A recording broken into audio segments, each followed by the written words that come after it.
Welcome to High Truths on Drugs and Addiction, where national experts bring you facts and answers. I'm your host, Dr. Ronit Lev, an emergency and addiction doctor who has served at the White House and still practices on the front lines. Right here on High Truths, you will learn from experts from around the globe and around all aspects of drugs and addiction. To grow this community of information and action, I hope you give us a 5-star review. Come visit me on hightruths.com to learn more about the show or download a free prescription for naloxone. Carrying naloxone for drugs is like carrying an EpiPen for allergies.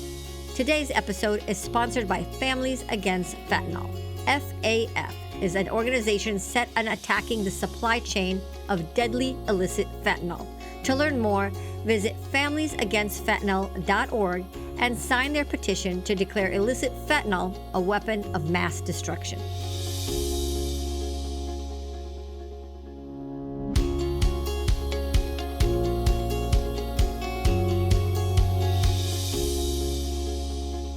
Hello again, High Truth listeners. Get ready for a chemical conversation.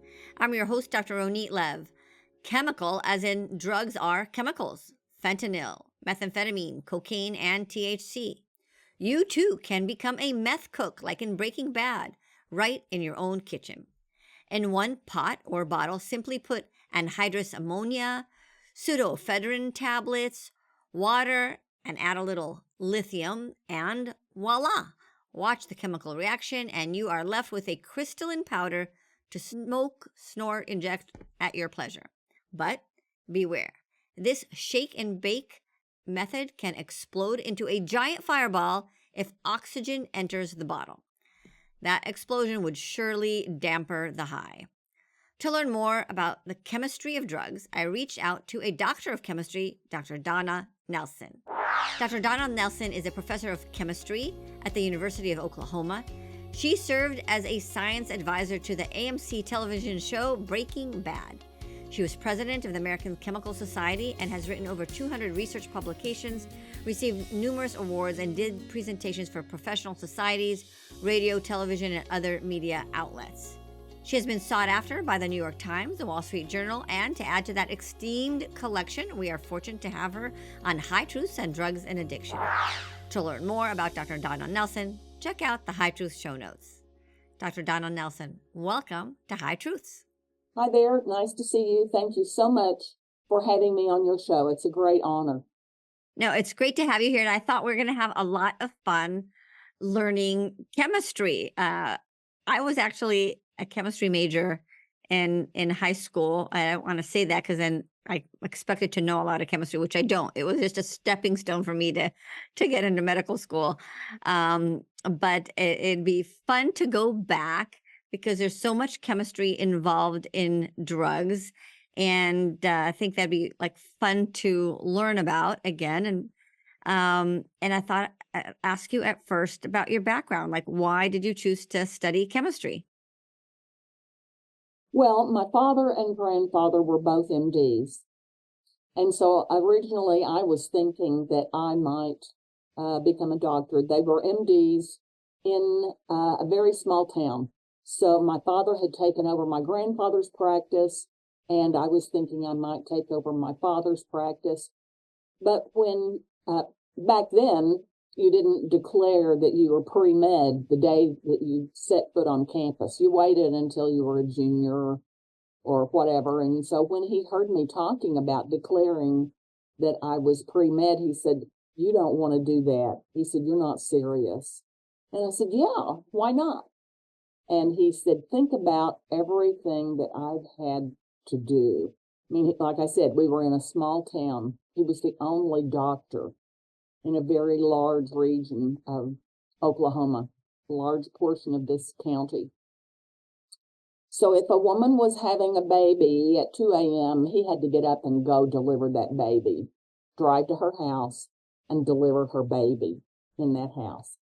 And so there were a number of strange things that I think would be regarded as strange now. Also, if we were out, if my family was out eating at a restaurant, we would think nothing of it if a person came up at our table while we were eating and said, Doc, my back's been hurting me a lot. Can I just show you my back?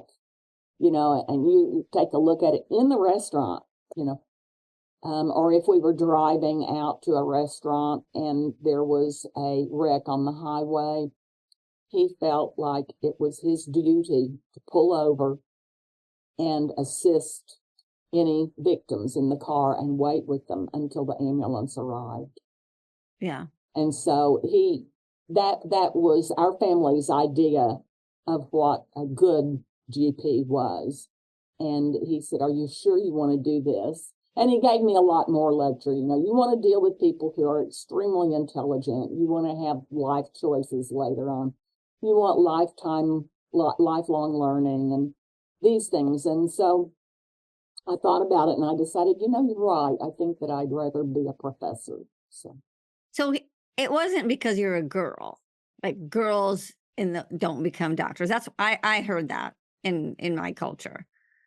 No, in my family, I was taught that women could do anything that men could do.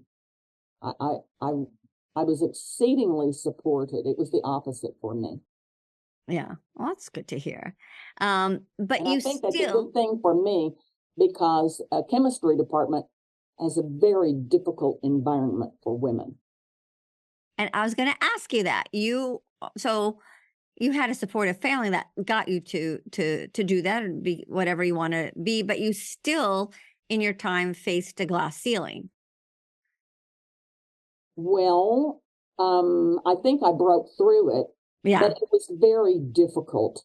And some of the things I've watched have been very difficult. My mentor in graduate school was fabulous. He supported women and he supported me. My mentor as a postdoc was fabulous.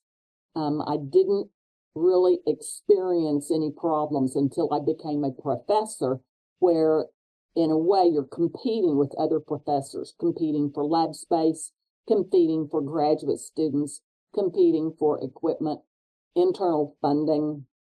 And so very rapidly it's learned that anytime, there's like one pie and you slice it up. And if it's possible to diminish another person's slice of the pie, then you get more. And so that part of it was really distasteful to me. Doesn't sound collegial. It was not. It was not. Yeah. Men helped other men. There would be things that I had no idea that anything was happening. And maybe I would find out about it in faculty meeting, maybe not. Yeah. Wow. So But you were able difficult. to do that and succeed. And then Yeah, and let me just tell you that the trick is to look outside your department and, if necessary, outside your university to find colleagues who will interact with you. And you don't have to, one does not have to restrict herself to her department. She can just jump outside. I always thought of it as go national. There's a whole world of people out there that you can use as colleagues to gain information from. Yeah. And it makes it better. And it's not, it's competing with Yes. those other colleagues as well. Absolutely. And then you came up with this Nelson Diversity Survey. And I wonder if that had to do with the glass ceiling that you broke through. Yes, that was why. And the other thing is, you may not know that I am Native American. And so there are very few Native Americans as chemistry faculty at R1 institutions, and even fewer female Native Americans. And they're in Oklahoma, when you're growing up, Oklahoma has a lot of Native Americans. Like 10% of our population is Native American in Oklahoma. So it's nothing in Oklahoma. It's nothing unusual. But nationally, it's very unusual. And so I could see this. I could see this happening, and also for Blacks and Hispanics and Black women and Hispanic women especially. And the problem was that before I did those surveys, it wasn't quantified. We didn't even know the numbers. At that time, NSF was sort of housing the numbers. NSF had the numbers for the demographics for undergraduates and for graduates, for PhD recipients, for BS recipients and PhD recipients. But there was nothing on faculty. And so we didn't know how many there were. We didn't know, what the progression rate was, the utilization, in other words, of women going from bachelor's degrees to PhDs to assistant professors, then associate professors and full professors. It just was not known. And so I realized that I could do these surveys. And the way that I did that was to identify and email every department chair of the top 100 chemistry departments and collect the faculty data, the demographic data from the department chairs. That way we knew that the data would be reliable. And as soon as I think the next department, the next discipline, I think it was chemical engineering. They contacted me and said, we want you to do for us what you did for chemistry, because as I started publishing these data, people were shocked. There were so few minorities. And so I did that for chemical engineering. And then physics contacted me and said, we want you to do physics. And each time I would say, you can do this, it's not hard. And they said, no, we want you to do it with exactly the same techniques, so the data will be comparable. And each discipline kept contacting me, and I could see where they were going, And so I just asked the students working with me, some undergraduate volunteers were with me, women and minorities, no less. And we just went in and we did this for all 15 disciplines that NSF had the top 100 rankings available for. So we just went ahead and did it. Yeah. NSF is? National Science Foundation. There you go.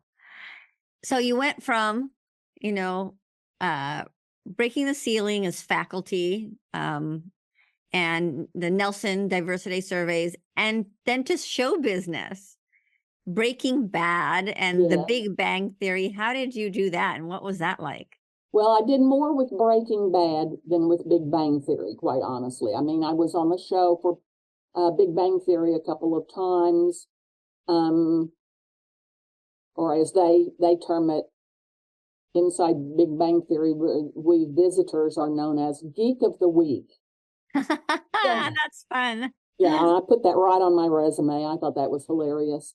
So that's what the the actors and the stagehands and everything called us. But for Breaking Bad, I was with them for a longer time period. And that was fun. That was just fun. I mean, it was entertainment. I've given many talks on that. And many people in the audience are very concerned when they see something on the show that did not that was not realistic. Occasionally there would be something on the show that was not realistic, and they could not understand that it was fantasy. I mean, it's fiction. Yeah. And Vince Gilligan did a good job of getting the science right, but at times he needed a plot device or a trademark, like when he made Walt Smith Blue. On one of my set visits, he asked me, what do you think about making the meth blue? And I said, I wouldn't do it. And notice I didn't say, you shouldn't do it. I said, I wouldn't do it. And there's a big difference there, and I'll explain that in a minute. But he said, why not? And he said, because, he said, why not? And I said, because meth is white. And he said, what if it's pure? And I said, then it'll be white. And he said, what if it's really pure? I said, then it will be really white. And he said, what if it's really, really, really pure? And I said, it will be really, really, really white. And so he went right ahead and made it blue. He needed a plot device. He needed a trademark for Walt Smith. And they were constantly concerned about getting picked up next season. Got to get picked up next season, picked up next season. Right. And so if you're a science advisor, I was told by, I think, one of the stagehands or something early on that there was this lore, story in Hollywood that you can't have a hit show and be have a science advisor. And I said, why? And they said, because the science advisor will tell you, you can't do that, you can't do that, you can't do that, you can't do that. In other words, try to make a documentary out of their show. And so I caught on really fast. I needed to align my goals with theirs. And if they wanted something other than blue meth, other than perfect science, then I needed to just help them. And so that's what I did. I just helped them with whatever goal they had. I helped them achieve it. Got it. So take us a little behind the scenes, because that, Breaking Bad, Bryan Cranston, wow. That was, I remember when that came out, I just binge watched, like that's all I did day and night until I got through all the seasons. It was such a well done show. But what was that like? What is it like behind the scenes, working with the actors and the writers, and maybe tell us a little bit more about the chemistry? So they were very friendly. They were exceedingly friendly, got along very well. When there were lunch breaks, everybody just went out, out back to the lunch car or to the tables and sat. And there would be times that I sat next to Bryan Cranston, and we just chatted during lunch. I mean, they were very, very friendly. And so it was a really nice experience. I have to say, though, that the Hollywood experience is totally different than what it's like in science.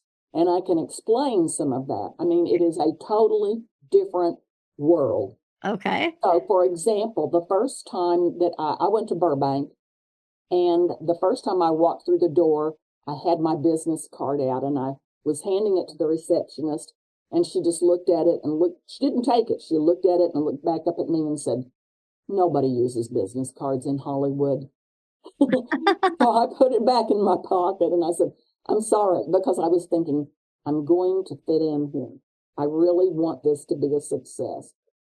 And so the first time that I ever spoke to the writers, they asked me questions that I had never been asked before. They asked me things like, what makes a person become a scientist? What type of people are scientists? How does a chemist talk to people in a lab as opposed to how they talk to people outside a lab? How does a chemistry professor talk to a student versus how do they talk to someone else? And I thought those were really strange questions. I had never been asked questions like that. They caught me completely off guard. But I answered the best I could. I just kept thinking, I'm going to be helpful. I'm going to, do whatever they want. And thinking about it later, I realized this was at the end of season 1, and they were still doing character development for Walt and Jesse. And so they needed to know how they would speak to each other. They needed to know how they would interact with each other. And so, I just answered all questions, even if I thought they were strange. Another time that I thought it was really very strange is when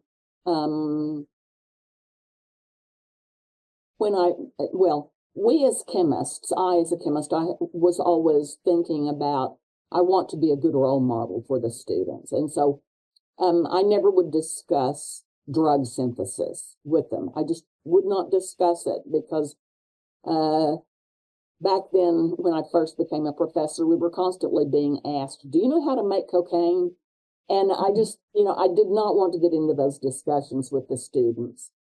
But the one of the first times that Breaking Bad asked me for assistance, they sent me an email, and they asked me how much meth could be made from 40 gallons of methylamine using the P2P method. And I looked at that and I just thought that was hilarious because it violated our rules in so many different ways. Just that one sentence. For example, I would never discuss making drugs with any students.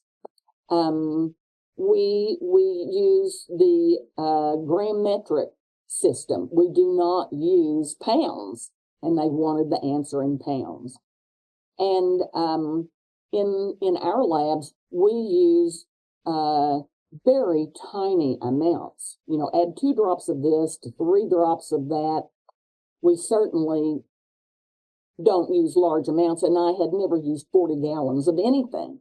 And so I thought that was just hilarious. I laughed for a long time, but I got right back with them and I said, yep, I can do this. I can calculate this for you. And so I did. And so I started looking it up. And when I got to the last step, it was the reduction step. And I asked them, well, what method do you want to use to reduce this in this last step? And they said, well, we don't know. What are the methods that we can choose from? And it was like catalytic hydrogenation over platinum, catalytic hydrogenation over palladium, et cetera, et cetera. There were like about 8 or 10 different methods. And the last method was a mercury amalgam, and they said, well, let's use this last method. And the reason they wanted to use it is because it would be easy for the actors to say. And when I looked at that, I thought, I've selected reagents based on purity, based on percent yield, based on safety, based on cost, based on how easy it is to use. But I've never selected a reagent based on how easy it is to say the reagent's name. And so that was a first for me. But like I said, it's a different world. And so I just said, okay. And so I looked it up and calculated it and got back with them. There are a lot of stories like this where, like I said, Hollywood was a different world. It was just a different world than I was used to. But I was adjustable, I was flexible, and I had fun with it. That is awesome. So, cooking meth. So, I could ask you too, and by the way, so you actually were Walter White's, you were his advisor, his chemist. That's a great. A lot of people have that perception. Yeah. But Vince did something that was extremely intelligent. Very early on, he reached out to the DEA. He needed to know what he could put on television and what he couldn't. And so the DEA assisted with that side of it. I helped them with things like how do you pronounce the words, what do you put on the blackboard, things like that. I would review some of the scripts, but I did not help them with the actual chemistry or the equipment. The DEA knew all of that, and they regulated that. And I thought that Vince was extremely intelligent for doing that, because that meant that anytime anybody complained about what he was showing on television, he could just say, well, the DEA has approved this. Yeah. And so, all of the complaints just went away. That's awesome. He's very smart. As far as cooking meth, what can we disclose on this High Truth podcast? It's not that hard. You just go to Google and you find things. And people were definitely for a time making a lot of methamphetamines in their kitchens using Sudafed. Every once in a while you'd have like a blast or fire or explosion. We don't have that anymore. we've restricted the amount of Sudafed that you could buy, right? I could go and buy a whole bunch of opiates from the pharmacy, but if I buy, 2 packs of Sudafed, ding, ding, ding, ding at the grocery store, it'll sound an alarm and restrict it. What can you tell us about what's happening with methamphetamine, how it's being made at this time? And you just enlightened us that Walter White on Breaking Bad used the P2P method. Well, he used different methods. Okay. But they were wanting me to calculate. I joined at the end of season 1, and he had already done other things during season 1. A lot of the chemistry that people complain about was done during season 1. A lot of the strange things, like when the bathtub fell through the ceiling and all of this, that was during season 1. And so that wasn't during my time. So, he used multiple different methods. So by the time I came along, he was using the P2P method. Right. And how could we tell that by watching the show, or could we? Well, when they put in the mercury, aluminum reagents, when they added that, you would know that that's the route that they're using. Okay. And he also talked about it. Okay. And I'm wondering if we were like teaching the Mexican cartels now, hey, let's do this P2P method, because supposedly that is the method of choice now for the current methamphetamine that's coming across the border. Yeah, so they're not going to learn much from Breaking Bad because the DEA controlled what was shown on television. The goal was to not have the show be a cookbook for making meth. And so they blocked that. Critical steps were left out, or sometimes they would mix one synthetic method and another synthetic method. So, it was still making meth, but using different methods. And so there was just no way that by following what was shown on television that anybody could make meth. It just would not happen.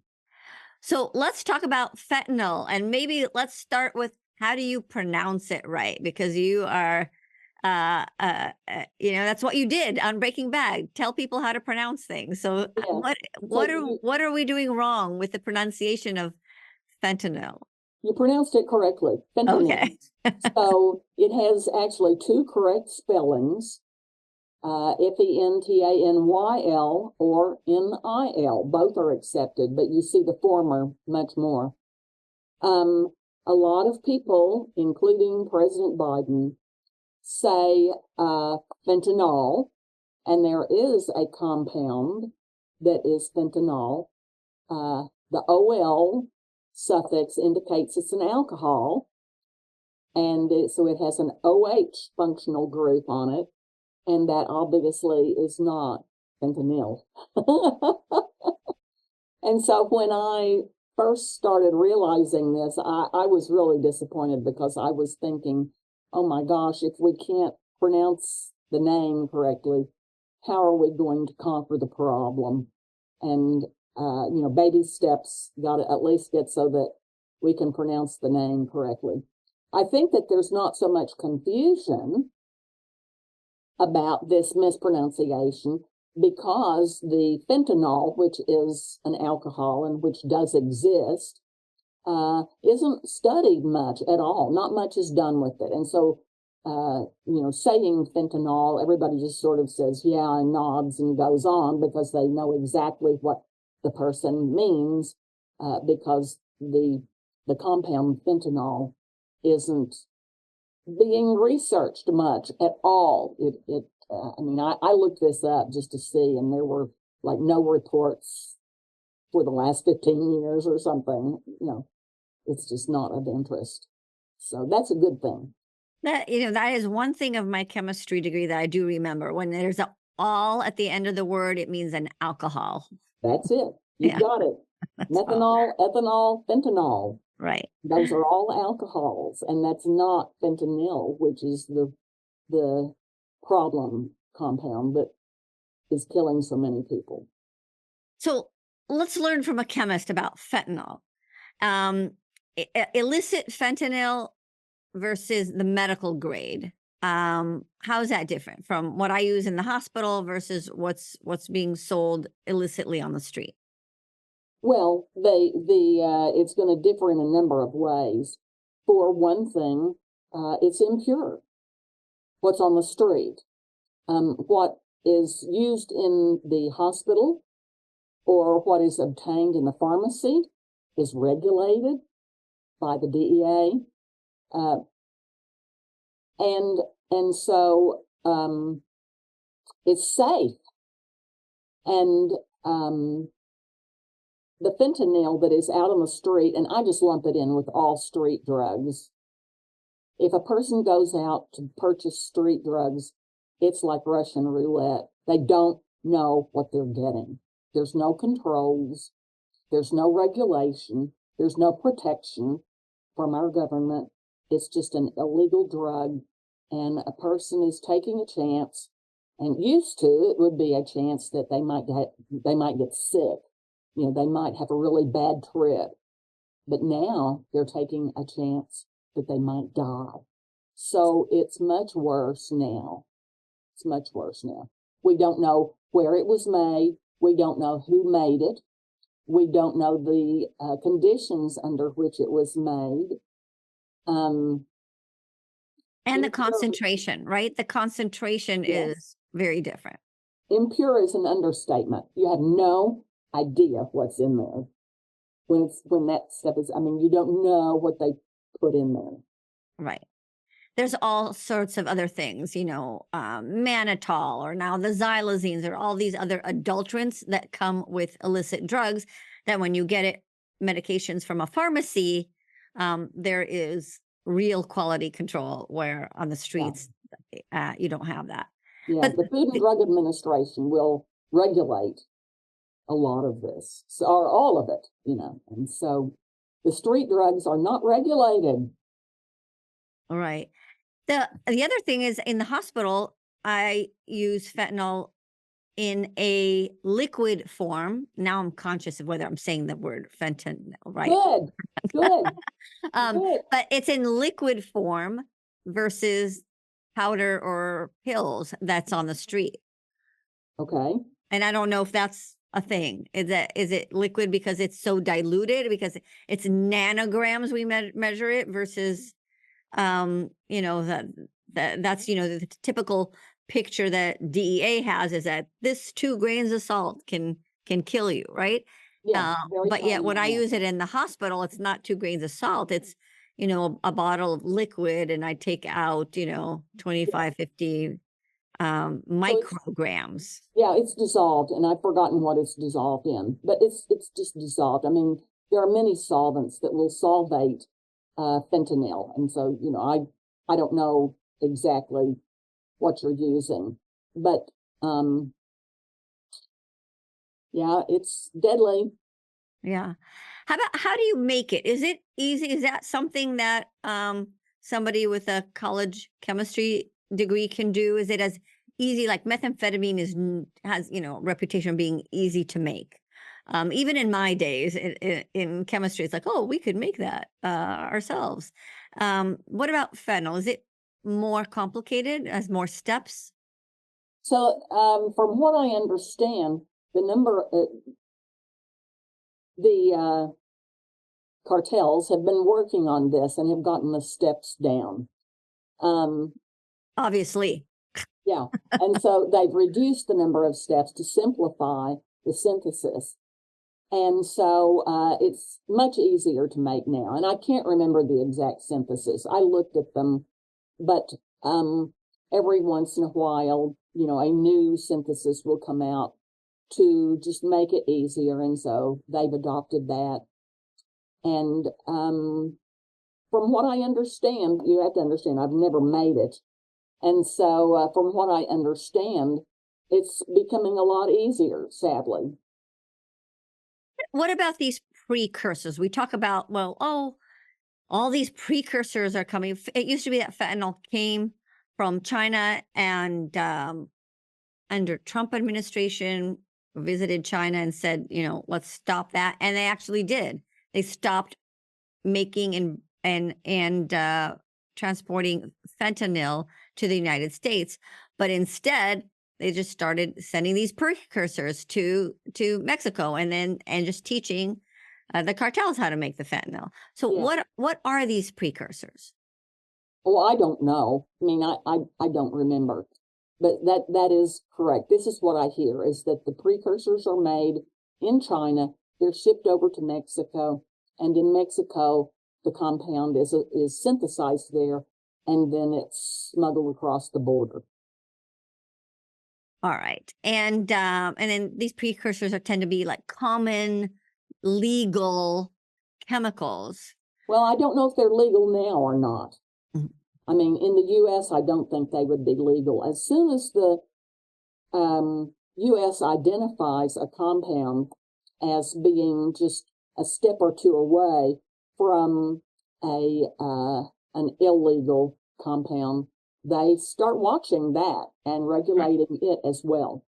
But I was thinking that even if it is, household products, it's the quantity. When you're starting seeing, these hundreds of liters or gallons, and vats and entire ships full of like what is in there, that should raise a red flag, even if it's a legal compound, in going after these precursors. Yeah, but let me just tell you an experience of mine. Like I said, I've never made any illegal drug, but I did use amines frequently in my research. And one of the things that I was doing one time, I remember, and I don't even remember which one of these compounds gave me the trouble, but it was I was using ring compounds that contained a nitrogen atom, and so in which the nitrogen atom was one of the atoms in the ring. And so I was purchasing a series of these, 4-membered ring, 5-membered ring, 6-membered ring, 7-membered ring, 8-membered ring. And one of them was a precursor. And I was only trying to purchase something like 5 mLs of it. I mean, it was a tiny amount. And I was just going to do some research. I was complexing it with some carbon nanotubes and taking NMRs of the complex molecules. And I had to fill out all sorts of paperwork to get that compound. And once again, we're talking it was a very simple compound and only something like 5 or 10 mLs, but I had to fill out a lot of paperwork to get it because the government had designated it as used in synthesizing some drug. And I don't even know what drug. I just knew that they said you have to fill out all this paperwork. So I did. Yeah. Interesting how we have that measure for your 5 mLs that you wanted to buy. And yet there's these containers of precursors going around the world and coming into our borders with no stopgaps. Interesting. What about carfentanil, the deadly cousin of fentanyl, if that's even a right analogy? Yeah, it's about 100 times more deadly than fentanyl. So. Is there something that tells you as a chemist that this is going to be more deadly? Like if you see another extra nitrogen attack, does that make it more deadly? Or is there anything like that we can learn? Not a firm rule, I don't think. But these things have been studied, and there are lists of them that show the structure and the potency of the compound. And so you can sort of compare, and it turns out that when the activity, the potency of the fentanyl analog is impacted most when a substituent is attached at the end where the carbonyl is, at that end of the molecule, as opposed to the other end of the molecule. So it looks like, I mean, I would guess that end of the molecule that has the carbonyl on it is the part of the molecule that is fitting into the active site in the human being, in the human. And so now the other thing is, as far as I know, and I haven't made a great study of this, I've just sort of noticed it, I am unable to tell whether it's going to increase or decrease the activity of the fentanyl analog by putting a substituent on that end of the molecule.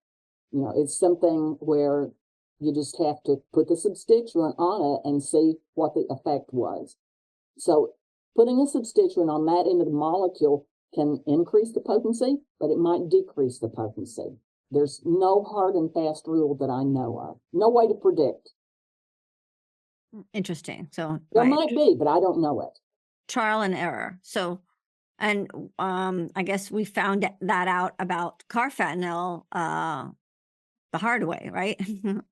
With people dying on it, or well, yeah, except it has a valid use. I mean, it's used to sedate elephants and things, you know, large animals. Right. So it does have a valid use. Not in humans, though. No, not that I know of. Yeah. It's just too potent. Yeah. And carfentanil was used in the Russian theater attack, but it wasn't, it had to be aerosolized, right? It had to, it just like taking a bunch of illicit pills that people are using on the street and like throwing it up in the air, or taking a baggie and throwing it up in the air. I thought it was vaporized. I thought it was sent through the ventilation system. Right, right. And that's a whole method in itself, right? That's a whole chemical way of it was just sprayed, you know, out of the ventilation system. And I think that it killed more people than the Russians had planned. Right. They planned on going in and giving the antidotes to the people who were not the terrorists, but I think they waited too long, and so more people than were originally planned were killed. So, I mean, you know, it's just another warning about fentanyl. You know, one just has to be so careful with it. Right. What about weapon of mass destruction? We both assist families against fentanyl in their mission to declare fentanyl a weapon of mass destruction. Does that make sense as a chemist? Well, it does to me. You know, I think that we're going to have to, you know, take any steps that we can, because right now there are just too many deaths. There are just too many deaths. I look at it and I think, wow, that has really gotten out of hand, because the number of deaths really skyrocketed from over 300 a day. It's ridiculous. Yeah, from 2013, where it was something like 3,000 per year, up to 2022, you know, what, 10 years later, when it's 73,000 people. Well, back in 2013, it wasn't fentanyl. It was when people were angry at the medical community for overprescribing opioids. And now, like, wouldn't it be nice if we were at those good old days of 2013 when doctors were overprescribing? Because right now we have much, you know, double the problem. Yeah. Any myth busting on fentanyl? Like, can you touch it and die, or does it have to absorb into your body a different way?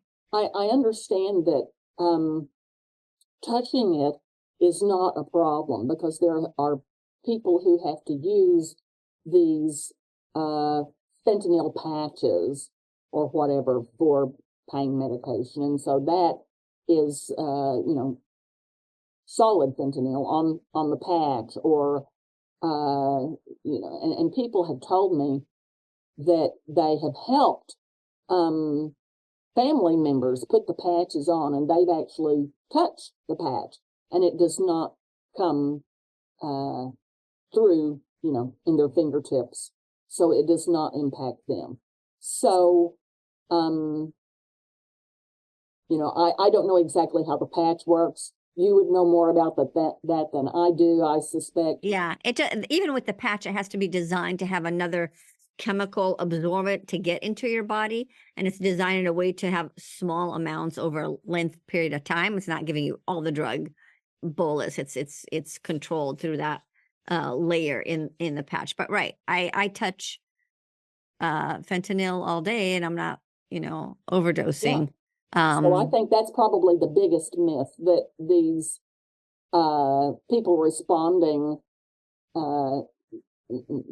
to emergencies are afraid that they're going to, because they've been there and touched something, that they're with their hands, Right. they're going to die. And so, Right. Well, they say that, those two, what's in conflict is we're saying these 2 grains of salt can kill you. And you open up a bag and it's like, well, that's way more than 2 grains of salt, but there's so many other impurities. That's not pure, fentanyl. fentanyl, So if that exactly. gets in the air, that's not gonna kill you. Yeah. What I understand is that if one has a cut, or if one gets it in their mouth or in their eyes or even in the ear or in the nose, that it can impact them. But just rubbing it on one's skin is not a problem. Right. And you have to get that concentration. And you could in general, what I tell law enforcement, if you see people like walking around without their masks and, baggies, and that by the time it gets to law enforcement, that probably passed 100 hands. And those people, the people who overdose are the ones who ingested, snorted, got it into their body in a big way, not the people from passing it around. Yeah. Versus if you see a scene out of Breaking Bad where people are in their astronaut suits and gloves, and then I would, then you could be, worried about just regular contact. What can you or what do you know or can you teach us about other type of drugs like the xylazines, the nitazines, anything else that we can learn about chemistry wise? Well, the xylazines are used here in Oklahoma by people. They, unfortunately, because as you know, that creates huge ulcers on their skin. I mean, that's horrific looking. And the reason I say it's used here in Oklahoma is because those are typically used on horses, large animals. And so people are getting hold of that drug because it was intended for, horses. And Oklahoma has a lot of horses, a lot of cattle. And so it's used here in Oklahoma, and the people are getting that and taking that. And that is just so insane to me. I mean, it just looks like torture looking at those ulcers.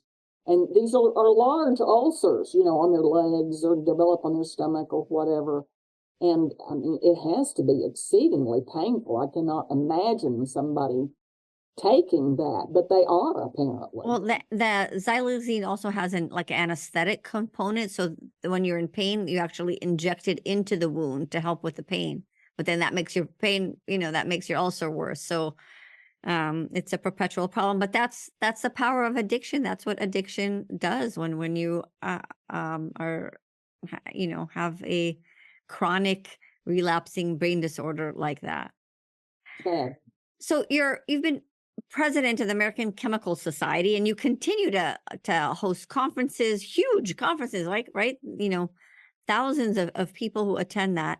What interest does the American Chemical Society have on fentanyl and illicit drugs? Is this something that is of interest to the American Chemical Society? Do illicit drug makers attend these conferences, or I don't think the illicit drug makers would attend these conferences. I don't know. I mean, if they are, they don't reveal themselves to me.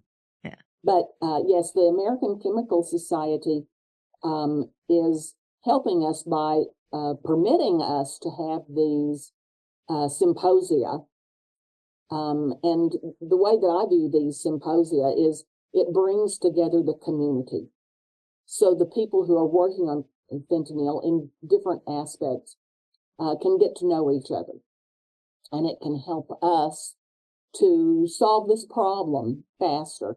And so we had a symposium at the National American Chemical Society in San Francisco last August. And we had a symposium at the Regional American Chemical Society in Oklahoma City in November.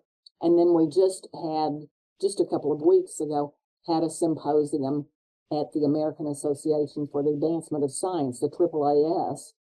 And I might point out that during my career, I had many times applied to have a symposium at a AAAS meeting. And this was the first time that my submission was accepted for fentanyl. And what is this meeting that you were excited about? The AAAS, American Association for the Advancement of Science, their national meeting. And so, we had a symposium there, and this is one that Jim Rao spoke at also. That's great. And so what happens at these meetings? I imagine, like you said, Geek of the Week, you got all these geeks talking about fentanyl, and I don't know if they talk about methamphetamine or marijuana or all the different Delta 8, 10 products and other nitazines that are happening. Is that kind of one of the focus of the meetings is talking about illicit drugs or therapeutic and other type of drugs? Well, it might not be drugs at all. They might come and talk about the science that's involved in cars or in transportation or anything. I mean, this AAAS covers everything from sociology to political science to chemistry and biology. So it's not that specific. No, I don't think that I haven't been paying that much attention, but I have not seen a symposium based on just the detrimental effects of methamphetamine. I have not seen that. And so our symposium was a little bit different in that it was directed totally toward fentanyl, and I organized it. And the only reason that I did that is because I could see the death rates. The death rates had just skyrocketed so much. I thought that it was important to have it. And so we're still in the stage of trying to bring it to people's attention. I teach students, in organic chemistry classes here.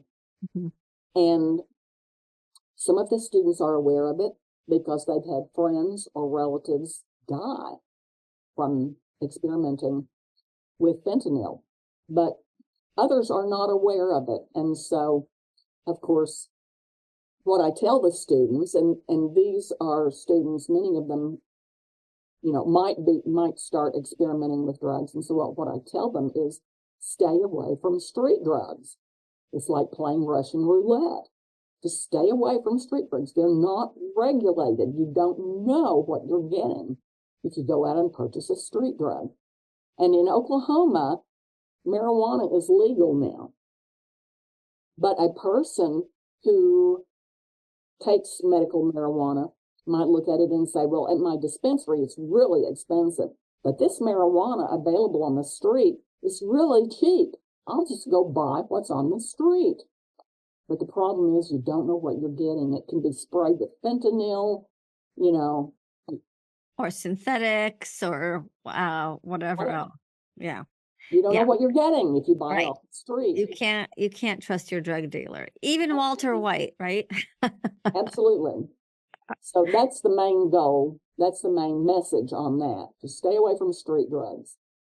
Of course, I know that that's sort of equivalent to Nancy Reagan's just say no, but I'm hoping that it will catch some of the students who might just be starting out to experiment with it. Right. So I think we've changed Nancy Reagan's just say no N-O to just say no K-N-O-W. So you need to just really be aware. And I think the statistics is that 42% of Americans have some relative friend or know somebody personally in their circle who died of fentanyl. So Yeah, and that's a sad way for our society to learn about fentanyl. right. Let me ask you my final geek question. When I was reading about you, it says that one of the things you're working on is SWCNT. I had no idea what that is, even with my chemistry major. Single-Walled Carbon Nanotube. No idea what that is. Are you able to explain that in a way that That's right.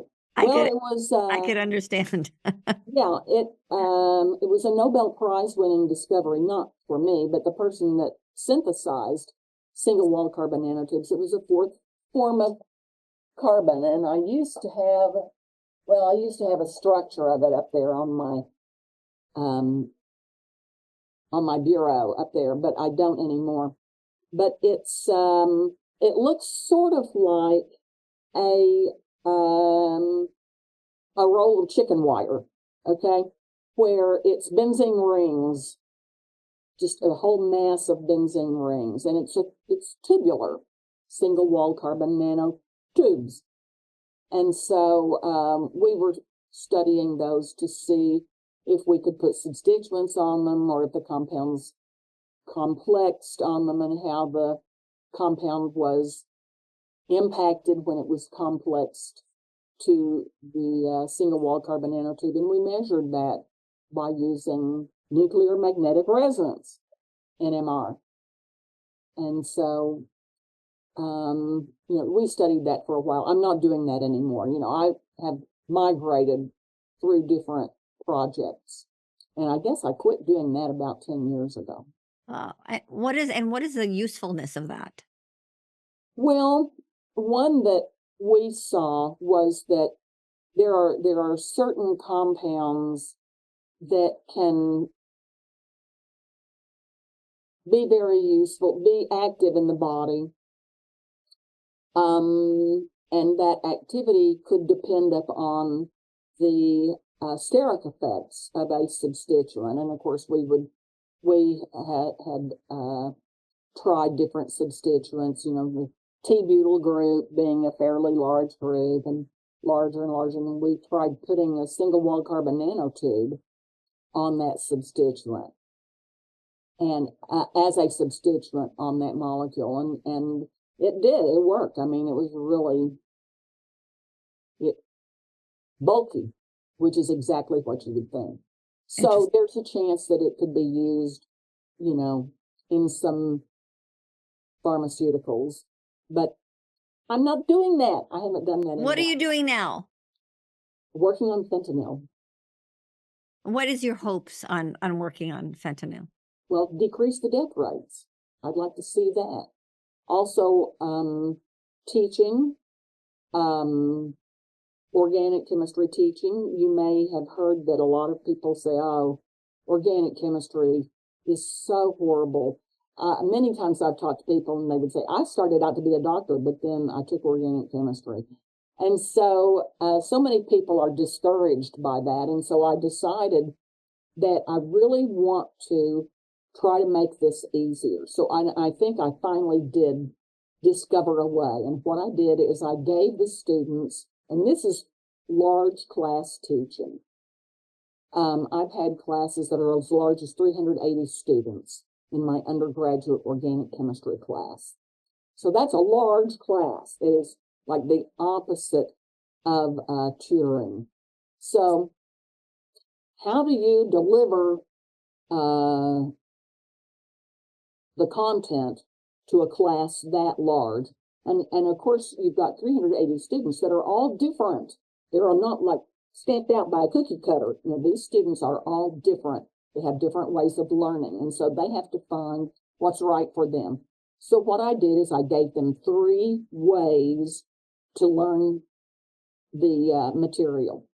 I created a bunch of films, and anybody can look on YouTube and see my films. I've got about 70 films up there that are my filmed lectures in organic chemistry. So they could go to that and watch those filmed lectures, or they could read the textbook because not all students enjoy watching films. A lot do.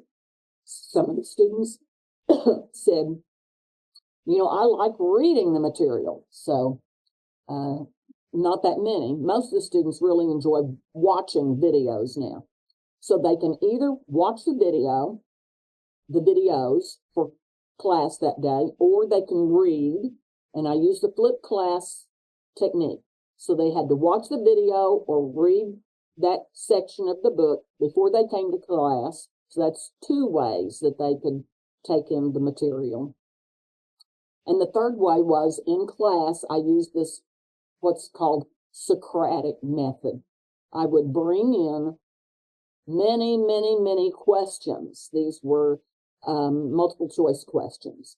And I would put the question up, and then we would sort of discuss it and debate it. And the students would have contests over who could answer fastest, or, and it was just fun. The students had fun in that class, and they got to know each other as they were discussing this. So there were 3 different ways that the students could learn that material, and they really enjoyed it. That was in Org 1. And so about 2/3 of the way through the class, they were trying to prepare on taking Org 2. So this was a class of about 160 students. They signed a petition. The students signed a petition, about 100 students signed a petition, saying that they wanted me to teach all sections of Org 2 so that they could be certain to have me, so that because they liked having this option, they liked having the flexibility, and trying to answer these questions in class was so much fun. I have to say, I think that was the most fun class I ever had also. I thought it was fun. That's awesome. It was a big success. I had searched my entire career for how to find a way to teach organic chemistry that the students would like. And I finally succeeded. And as a matter of fact, here is that petition. I've got it sitting right here. I mean, so many students signed it. I've never heard of that happening before. No, that's awesome. That's really special. I'm going to write an article about this. Continuing loving what you do as a chemist after all these years, and getting that wonderful feedback from a new generation. That's awesome. Yeah. What I remember from organic chemistry is at the end of the semester, you were giving some powder. It was the unknown, and you had to solve the unknown. That was like your final exam. You had to figure out what this powder is, doing all the different little tricks that you learned throughout this semester. Yeah, that's lab, of course. Yeah. And so Dr. Donna Nelson, thank you so much. Thank you for working on the issue and problem in fentanyl, that a chemist can do that. Anybody wants to learn organic chemistry, go to those YouTube videos and learn that no matter where. They can download it. When I have presented this at professional meetings, sometimes some of the instructors would say, "Can I use your videos in my class?" And I said, absolutely. They're free. Nobody has to purchase them. They're available. People can use them if they want to. And we're not Hollywood, but thank you for being our Geek of the Week here at High Truths on Drugs and Addiction. Well, thank you. And one last thing. Anything that I've said, please remember, those are my opinions, and I don't represent the University of Oklahoma. There we go. Said like an academician. Thank you for listening to High Truths on Drugs and Addiction, where you learn from experts from around the globe and around all aspects of drugs and addiction. This week's episode would not be possible without the generous support of our sponsor. A sincere and warm thank you to FAF, Families Against Fentanyl. Visit familiesagainstfentanyl.org to learn more. High Truths producer is Dave Rivas from Davey Boy Productions. I'm your host, Dr. Ronit Lev. We hope we brought your day a little bit more High Truths.